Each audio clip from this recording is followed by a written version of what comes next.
gauche des gardiens. Vu comme il se place à gauche de Romero. Hein. Romero, appelle-le s'il vous plaît. J'appelle Mathias Fernandez. Mathias Fernandez face à Romero, pleine lucarne, 1-0 pour le Chili. Il a très bien frappé. Ah oui, rien à voir. Il a décroisé bien. Messi maintenant. Et là, attention, parce que là, ces deux hommes, ils jouent dans la même équipe, vous savez, ils ont fait bien sûr, Messi et Claudio Bravo. Oui, combien de fois en fin d'entraînement, ils se connaissent, surtout dans cette histoire, parce que on frappe pour se chambrer un peu après les entraînements ou avant même au découvrant. Forcément, il y a une connaissance, une complicité. Ils ont gagné la Champions ensemble. Vous imaginez ces deux messieurs-là? Et Bravo, regardez, en train de bouger sur sa ligne pour essayer de perturber l'Argentin. Il avait marqué son tir au but face à la Colombie, Messi.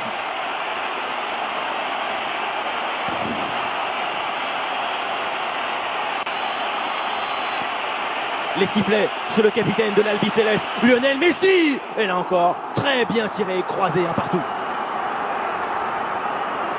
Et quelle pression, parce que avant de la frappe, je disais Messi, il en a une, hein, parce que si jamais ça se passe mal pour lui, forcément on allait rajouter des doutes qu'on veut croire de son talent, de tout ce qui représente comme un des meilleurs joueurs de l'histoire de football.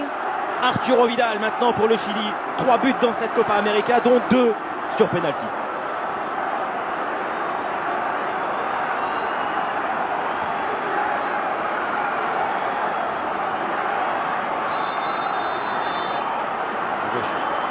Vidal face à Romero. Et c'est touché par le gardien argentin, mais ça finit dans le but. 2-1 pour le Chili. Gonzalo Higuaín est le nouveau tireur, le prochain.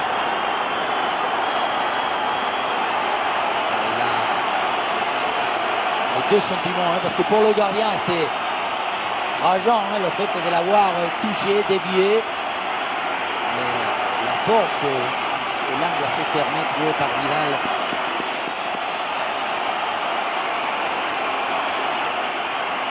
Là, il choisit pour bouger beaucoup. Ouais, il bouge très mobile pour essayer de perturber la course de Gonzalo Higuaín. C'est totalement au-dessus, c'est raté. Il Pipita manque son tir au but. Avantage pour le Chili.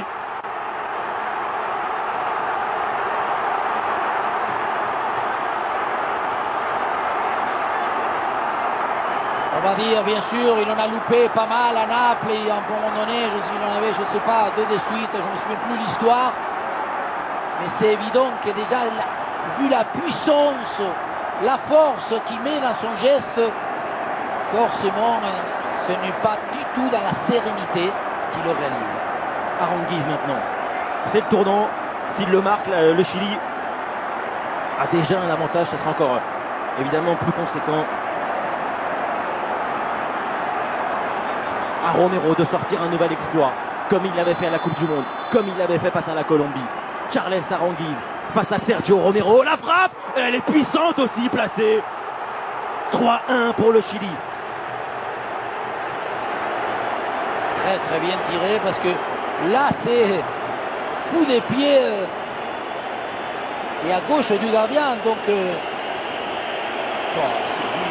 dans cet angle-là, il faut le mettre. Normalement, pour aller chercher ce petit filet pour un droitier, c'est mieux l'ouverture du pied. Lui, ça a été coup des pieds. Banega qui doit avoir aussi une tension.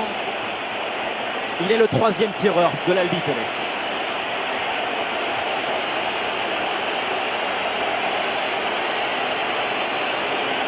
Banega. Oh, et parade de Claudio Bravo, il l'a tiré mollement ce tir au but.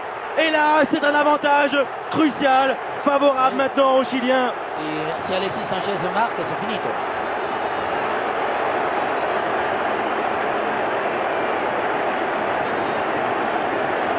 Alexis Sanchez a le tir au but de la victoire.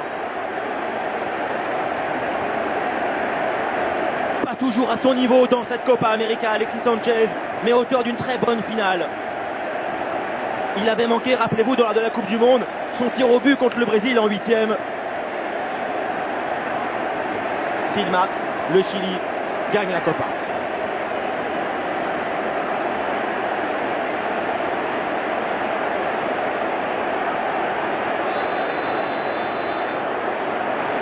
Alexis Sanchez, oh, il l'a frappé en rupture, il enlève son maillot, le Chili va maintenant hurler son bonheur, le penalty tiré avec un culot incroyable, les Chiliens courent.